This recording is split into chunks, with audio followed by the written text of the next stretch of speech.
Well, hey, what's going on? Nick Kirby here. Welcome into Chatterbox Reds, the off-season edition, sponsored as always by Deep South Commodities. Thanks for taking some time to join us today. Is going to talk about why Elly De La Cruz should stay the Cincinnati Reds shortstop. Before we get to that, some news and notes, some interesting news around Reds country we'll run through. First off, Brian Hayes and Spencer Steer, both Gold Glove finalists. That was announced on Wednesday. Brian Hayes, obviously, I think the best defensive player on the planet in Major League Baseball. So no surprise there. I think he should be the platinum winner, in my opinion. And I'm really excited about Brian Hayes over a full 162 game season. One thing with Brian Hayes was kind of interesting. Everyone was really excited when he came over and got off to a really good start.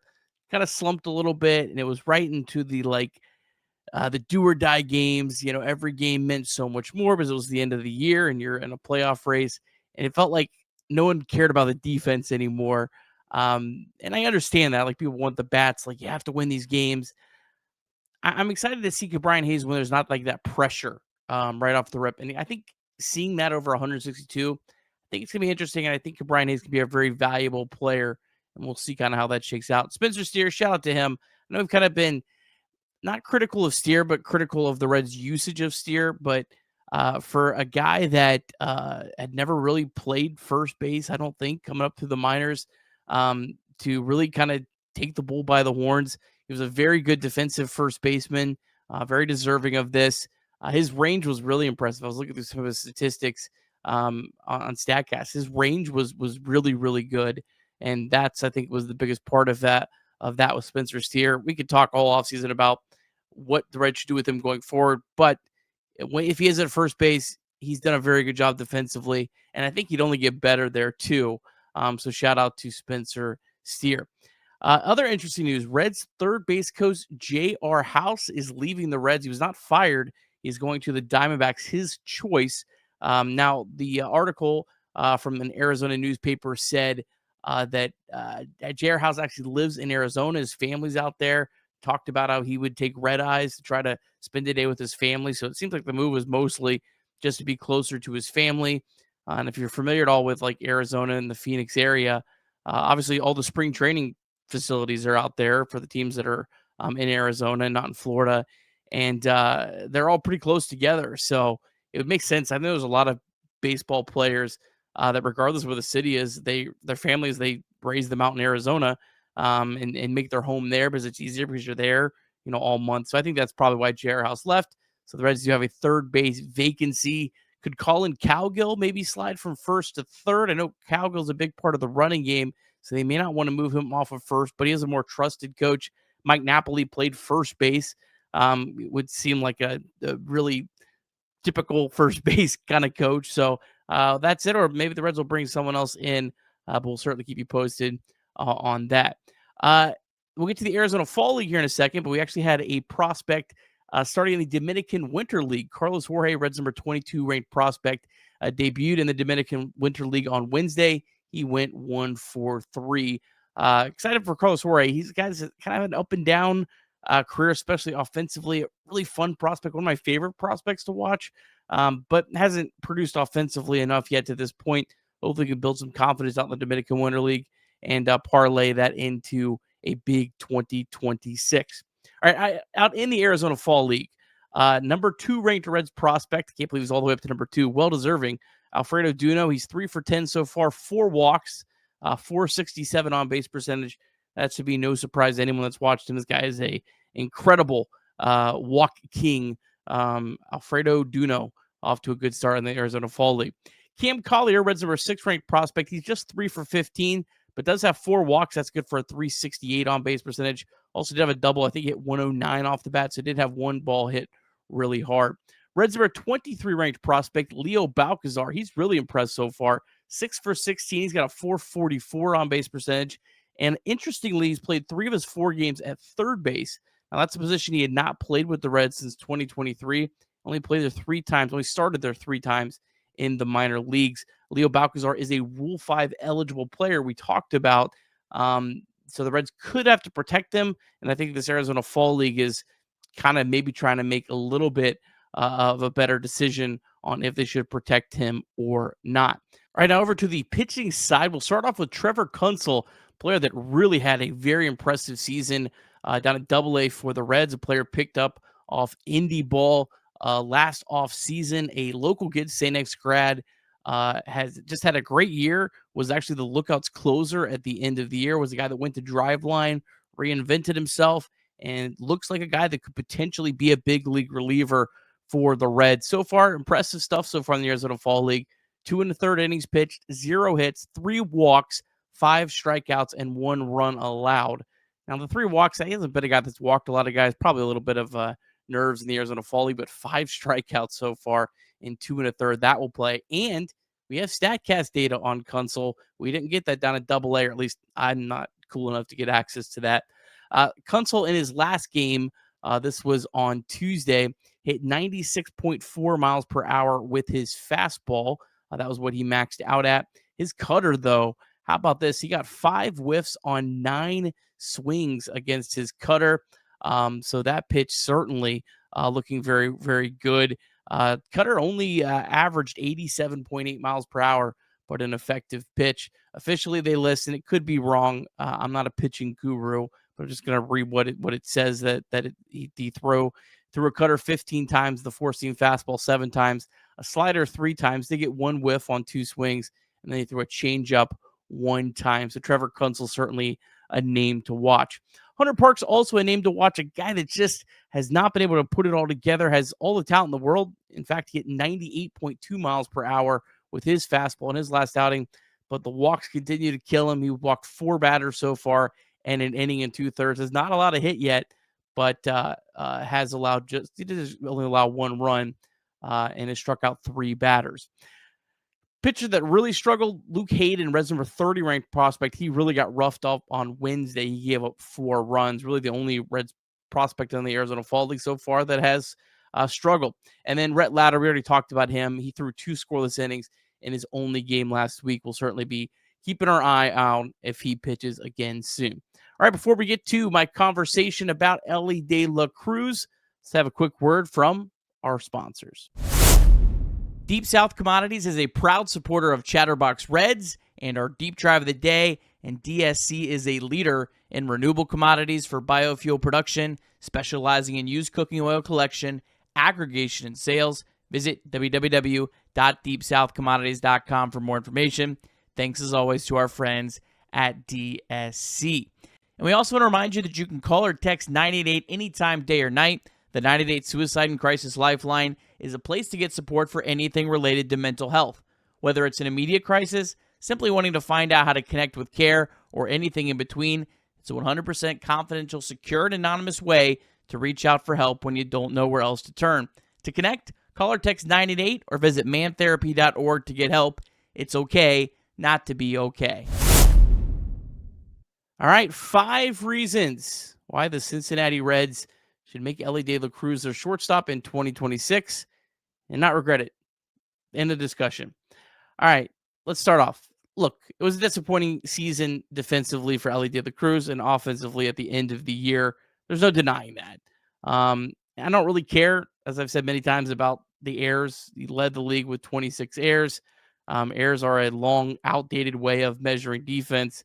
But in 2025, Elly did not make up for the errors with the spectacular plays that we've seen. There were some of them for sure, but there certainly was not as many of them. It was a disappointing season defensively for Elly De La Cruz. There's some factors in that, I think, and we'll talk about that as we go along. But look, it was a disappointing season, not denying that. We'll start off with that. But that said, he wasn't that bad. He was not that bad defensively. He was not the world's worst shortstop. In fact, he's actually a pretty okay, slightly below average shortstop. If you look at any of the defensive metrics, which you know that I care far more than just errors. Here's the numbers on Elly. He had -2 outs above average and -5 defensive runs saved. Those are the 2 stats. Outs above average has been the one we lean on more.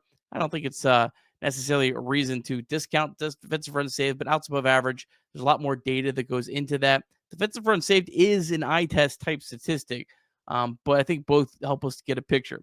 I've seen a lot. Elly was -2 outs above average. He was -2 outs above average. -2 outs above average is not that big of a deal. That is 2 outs over the course of a 162 game season that Elly costs the Reds more than the average shortstop. That's not a big deal. In fact, he ranked 27th out of the 37 qualifying shortstops in 2025 in outs above average. That was tied with All-Stars Gunnar Henderson and Jacob Wilson. Both those guys had -2 outs above average. And he was nowhere near the bottom of the barrel in terms of bad defensive shortstops. How about some of those bad defensive shortstops? There was 3 players with -10 outs above average or worse.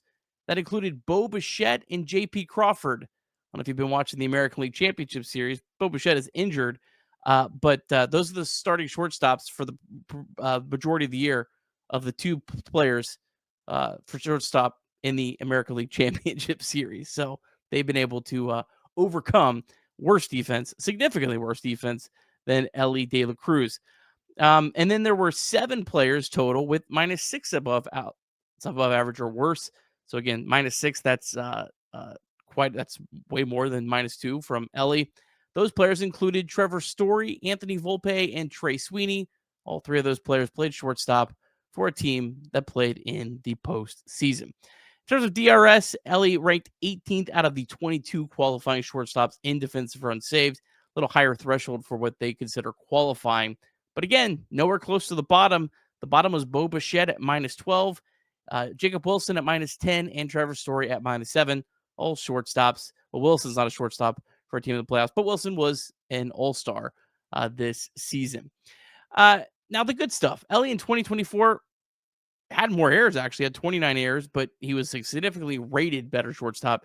He had +14 outs above average. And then in 2023, he had +1. So his career +13 outs above average in his first 2 and about a half seasons in the big leagues. Also, this is something I found very interesting looking through the numbers.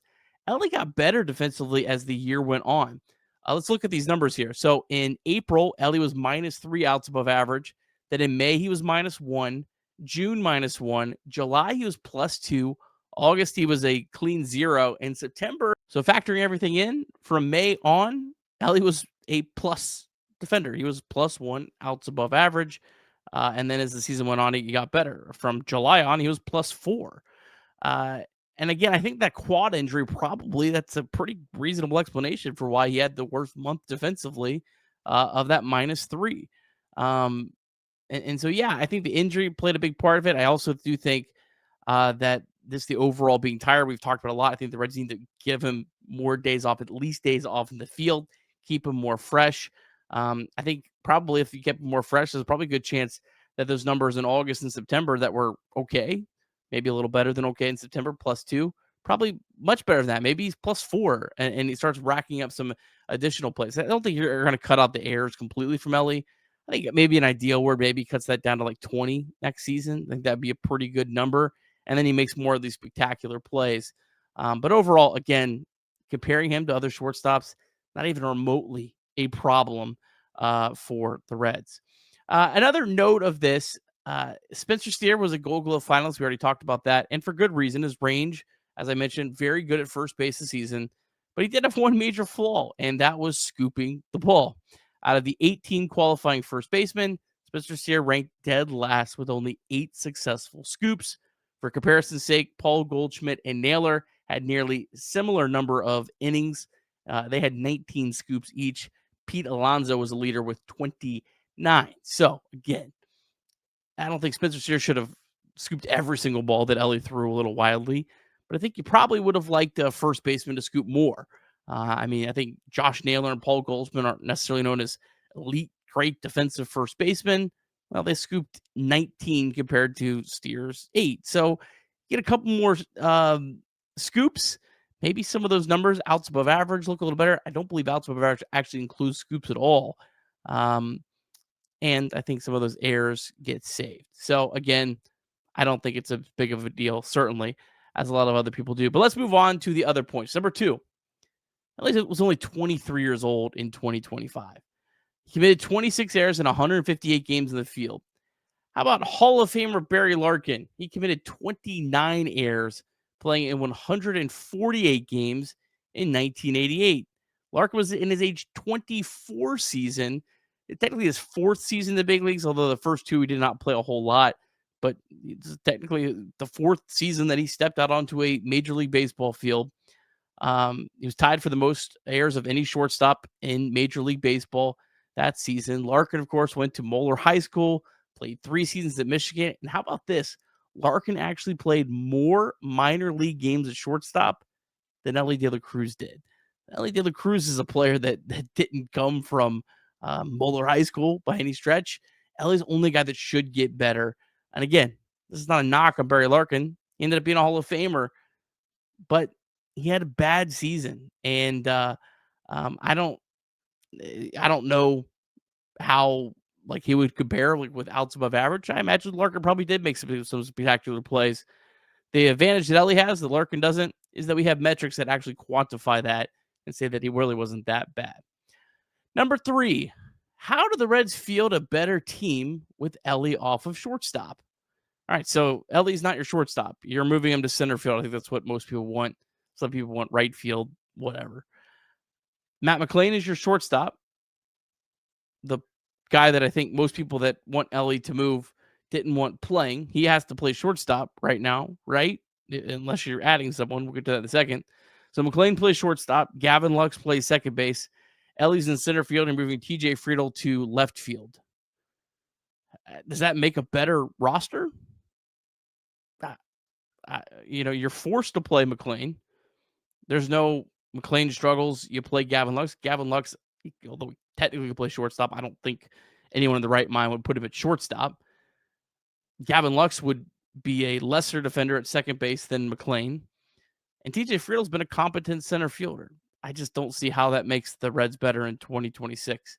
The other option, go out and set a free agent. Okay, so your free agent that the Reds could probably realistically afford would be Isaiah Kiner-Falefa, a below-average hitter.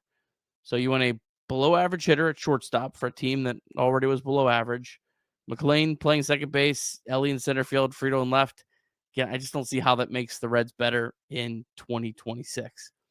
Number 4, there's a bigger injury risk in center field, especially for a player that plays the game like Elly De La Cruz. I mean, the last win of the season, Elly De La Cruz knocked over Brian Hayes at third base.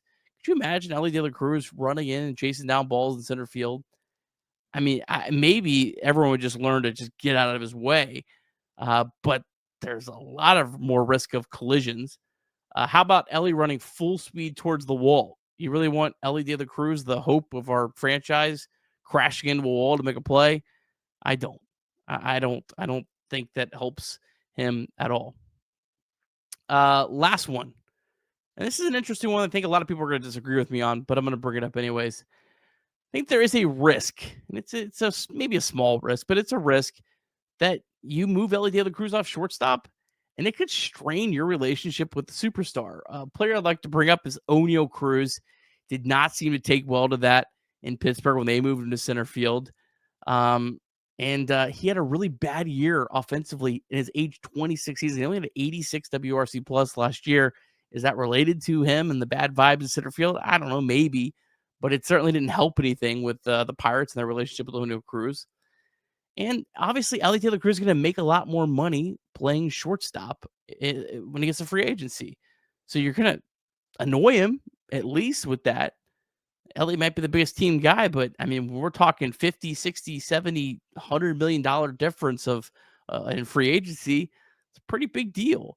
So is it worth it to maybe put him out in center field and maybe he's better? There's no guarantee that Elly De La Cruz will be better in center field. Elly could really struggle at reading balls off the bat. Yeah, his speed would make up for a lot of it, but there's no guarantee that he's going to be just a perfect center fielder. I mean, he's a flawed shortstop in some ways, and he's been playing shortstop every year for the last, 5, 6 years. So again, I just don't see the advantages of this at all right now. Maybe when a guy like Edwin Arroyo comes up and you feel like he is a legit, bona fide, ready to be shortstop, and he improves defensively as well because he's a little shaky right now, but I think has a higher ceiling than even a player of Elly De La Cruz defensively. Maybe when he does come up, and if Elly De La Cruz has another really bad year air-wise, and you don't see any of the outs above average or defensive runs saved significantly improve, that's maybe when I could see it. But right now, going into 2026, I think it would be absolutely crazy to move him. I'm glad the Reds have already kind of put a line in the sand and said that's not happening. Elly De La Cruz, your shortstop in 2026, and the Reds are a lot better for it. And I hope that Elly can be the Elly De La Cruz that we saw offensively from April through July, and maybe the guy defensively that we saw from July through September. Put that together, that's an MVP candidate in Elly De La Cruz. All right, well, thanks so much for listening today to me yapping about Elly De La Cruz. As always, if you are watching on YouTube, hit that like button. We would really appreciate that. Make sure you subscribe. We're close to 20,000 subscribers. I think we're just a couple hundred away last time I checked on YouTube, so make sure you're subscribed. All kinds of great content here on Chatterbox Sports. We cover the Bengals, full game live streams of every Bengals game. Fellas go live 30 minutes before the game. They're live during the whole game, breaking it down, talking about it, chatting with the people in the chat. They come on a halftime, do a halftime show, and then a post-game show. So all Bengals content, Chatterbox Bengals. They play a Thursday night game. So I think they'll be live about 7:45. And they'll be on all night long. Chatterbox Bearcats heating up. I know the Bearcats football ranked in the top 25. Shout out to them. Also, some exhibition basketball this weekend, so be sure to check that out. Those guys do a great job. The Flying Lion FC Cincinnati, they're getting ready for some playoff soccer, so be sure to check out the Flying Lion podcast. And, of course, Off the Bench and the Stone Shield Show. It's live every day from 10 a.m. to noon. All those also available every podcast. If you're listening in podcast version, in the episode notes below are links to all of those shows. All right, well, we will talk again soon. And whenever breaking news happens this offseason, we'll be live on YouTube as quick as we can, and in your podcast feed also as quick as we can. Have a great Thursday for listeners on Thursday, and a great weekend. Go Reds.